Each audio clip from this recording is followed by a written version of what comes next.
Welcome everyone. Today we're sitting with Umberto Schwab, founder of Socratic Design Academy, and Tino Blasman, myself, who works together with Umberto Schwab. For this first part, we're going to analyze and ask a very important question, which is, what are thoughts? And most specifically, addictive thoughts, and how those influence us in our experience, which we have all day long, because everything we do involves thoughts. Umberto is going to explain briefly what Socratic Design Academy is, what it does, and then we're going to see what thoughts do.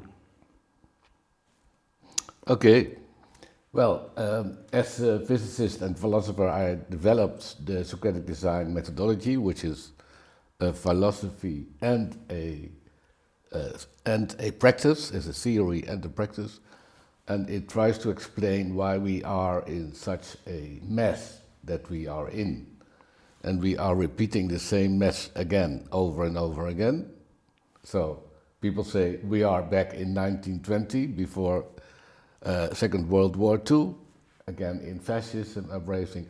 History repeats, people say. That's what they like. We say that's a stupid thing. We can analyze our thinking and then change it, because we build houses, we build trains, railroad cars, cities, but everything is based on thinking. But probably our thinking is not that wise. So that's why we investigate this. And we discovered, also with David Bohm, which is also a physicist and a philosopher, that we think we are thinking, but mostly we are not. What do we do when we think we are thinking? We are just repeating addictive thoughts. And why does it exist, addictive thoughts? Because we are not rational beings, we are not computers in our head, what people think they are. We are animals with too much brain. So we are animals with 80 billion neurons, and these neurons, they work on dopamine. That's why when you take one cigarette, you will be addicted to cigarette. When you take sugar as a child, you get sugar all your life. And when you think this thought once, you get repeating this thought all your life again and again, because your neurons want to make a circuit, and when they close the circuit, you have a thought. So when you have a thought, Madrid is stupid, then you get this thought is closed, and you will be addictive to this thought. And you will say it every day, and every day it gives you dopamine. So basically every thought can be addictive because we work on dopamine. That's the secret. So there's no difference between having a thought and smoking a cigarette or taking addictive drugs or pornography or pantallas that we are all addictive to, even children of 3-4 years. So addiction is in our whole system, and that's why also in thoughts it is addictive. And could you explain us why it is involved in thoughts as well? Because we think thoughts are just basically saying neutrally what is going on, but there always is a certain interpretation that you say has addictive power. Why is that? Or how does it work? Well, basically you have the whole system is built around addictive circuits. So it's the culture. If you are born in a certain religion of culture, then you will repeat all the thoughts. So every culture has different addictive thoughts. That's one thing. And so when you are born Spanish or Dutch, it's a complete difference. The Dutch will always think about what does it cost, and the Spanish will always think about what can we eat, for instance. So that's a complete different addictive thought. But you have also addictive thought as a human being. When you are a child of 4, every child of 4, even when you have very good environment, good parents, every child makes an addictive thought based on a pain experience. And the pain experience can be something completely unnecessary, but the child was assuming this pain.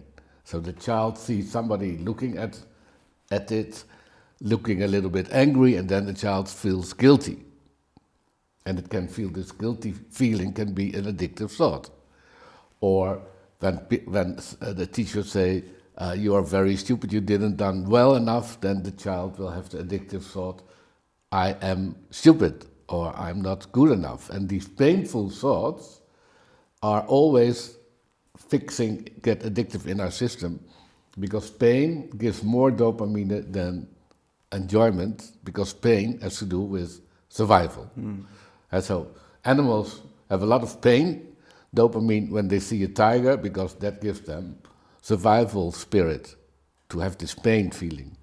Humans are animals as well, so all our pain feelings are more addictive than our positive feeling, and that's why half of the people, for instance, because of our educational system, thinks they are failing, they're not intelligent enough, or that they are not good enough. And that system works perfectly, because you can say to everybody, you're not good enough, I pay you half the salary than this guy. Yeah? So that's also in our economic system, all these addictive thoughts of children, adults, religious cultures work in this addictive thought economy you can think of.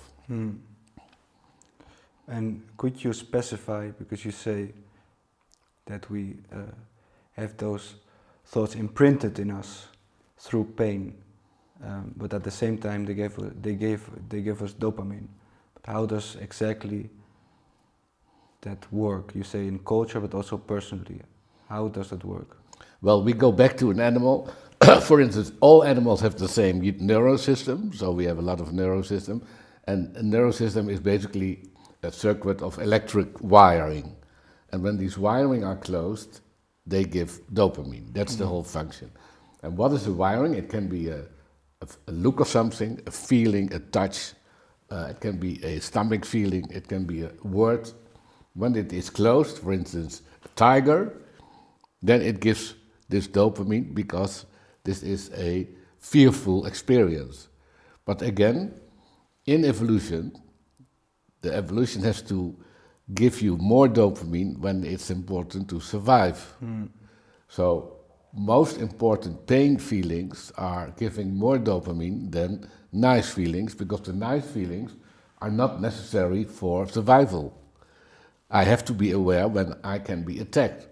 So when somebody says something painful to me when I'm a 4-year-old animal, this saying or this interpretation will be forever fixed in the system. And every day, for instance, it will repeat itself. If we look at Donald Trump, we are suffering from, we call it baby in big body, because Donald Trump doesn't get the attention or love of his father. So basically, as a child, he has the addictive thought, I am horrible, or I'm not good enough, or I have to die. It can be all horrible things.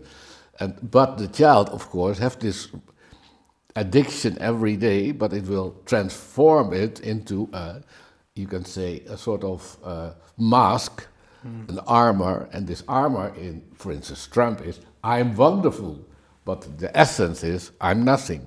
So the painful thought will be transformed into a horrible armor in his case, and we call it sometimes narcissistic drama, but basically everybody has this sort of structure, but sometimes it can be very severe and sometimes not.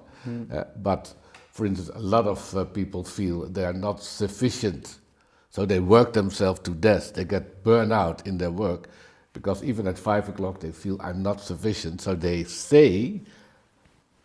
don't know that they have this addictive thought, I'm not sufficient, so they say, oh, Tino, I'm perfectionist, I always want to do my work perfect, and it sounds beautiful, this person wants to do his work, but basically the underlying addictive thought is, I'm nothing. So this is the whole wonderful drama of the human illusion, when you think, wow, this works very perfectly, but it is suffering every day. So this is the human drama, and it works for animals, because animals don't have a lot of brains, so they know how to flee and how to run, but people have too much brain fog, so children invent all sort of painful thoughts that will be addictive, and that will be steering his life. Okay. So you're saying that most of the time we are just reenacting those painful situations we once lived, because by doing so we are able to find a way to save ourselves. So in the case of Trump, you say he says, I'm wonderful, that works out for him, but in the essence he thinks he's not worth it, Yeah. he's not good enough. Then we basically live in pain constantly then, because we are addicted to those dopamine reactions. Yes. And we live in those thoughts that determine reality in a wrong way, but because they supposedly save us, we keep enchained to them. Then the question is, how can we become aware of this? Yeah. And how can we grow out of this position and actually come back to the enjoyment of real life, which isn't to be found in thoughts and in this addictive behavior? Yeah, that's the crucial question that we have an answer. Socratic Design Yeah, have an exactly. answer, but we say, okay, everybody, and it's not only traumatic people, that sort of stuff, because I don't talk about traumas, I talk about child pain, animal pain. Everybody should investigate in himself, what is my addictive thought to start with? And then somebody would say, I always feel guilty, or I always want to improve myself, or I never want to discuss anything because I say, can I say this, etc., etc. So that's the start, to observe yourself. And then, or ask other people, what is your addictive thought? Everybody has addictive thought. Some people say, I always say this. Some people say that. Yeah. Then you know that's an addictive thought.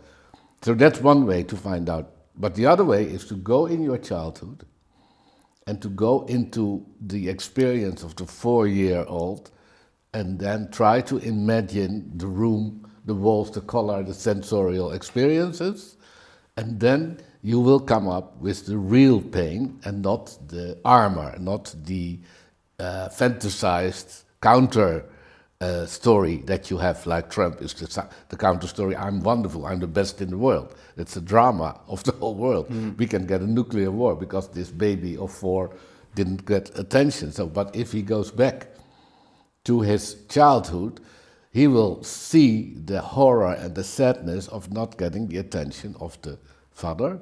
And when you know this drama, then you can give the child in you the space to have this sorrow, this tears, you can say, this pain experience. So instead of avoiding this drama, what we all do, we should just go into this experience and remember that it is not you that have the experience, Tino, but it's the little Tino that you can give space to express his suffering. But if we don't do this, and we don't do this normally because people got a lot of people burn out nowadays because they think they are insufficient. But if they would go into their real child experience, they would say, wow, that is suffering so much, the child, because etc., etc. And then when you are in that point, you can just investigate, oh, but I can just face this suffering and I can accept it, and I can just be there without working myself to death.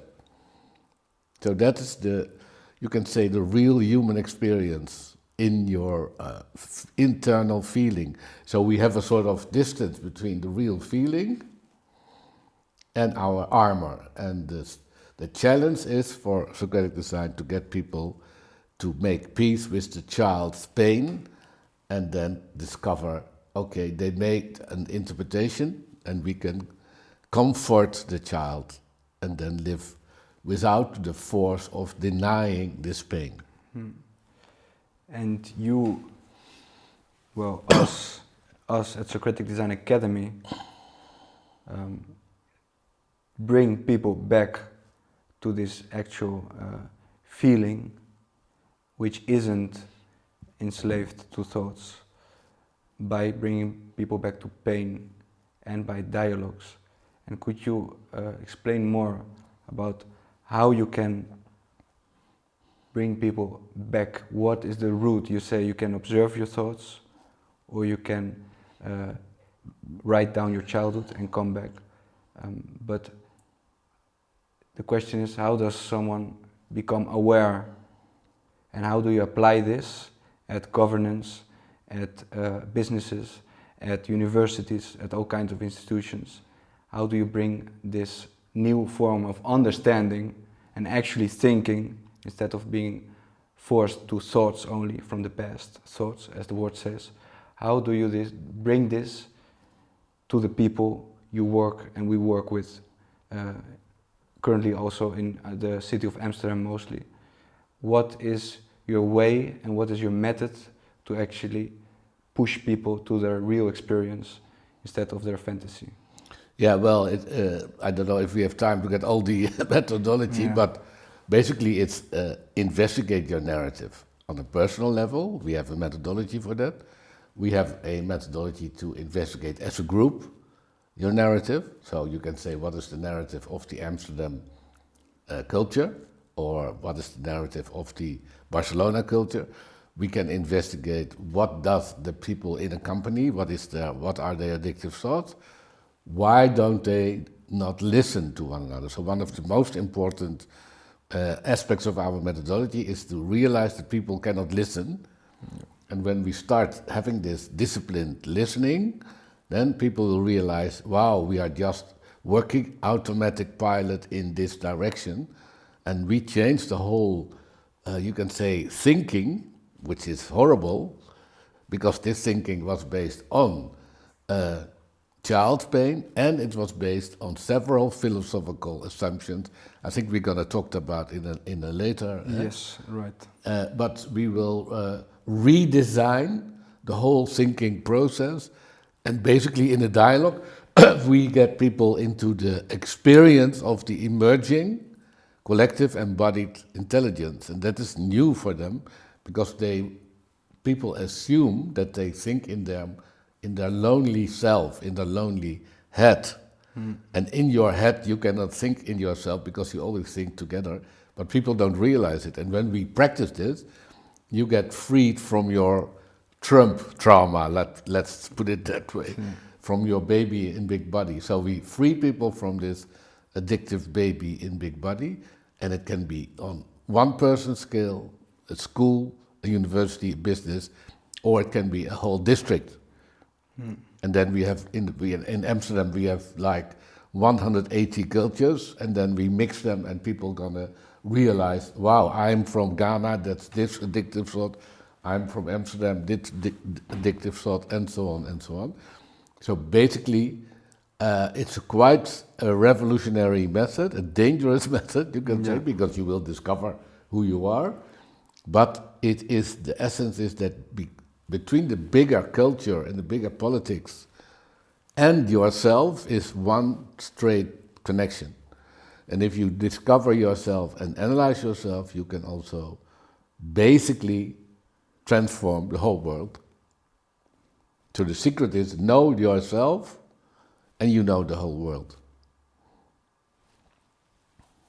That seems right. Okay.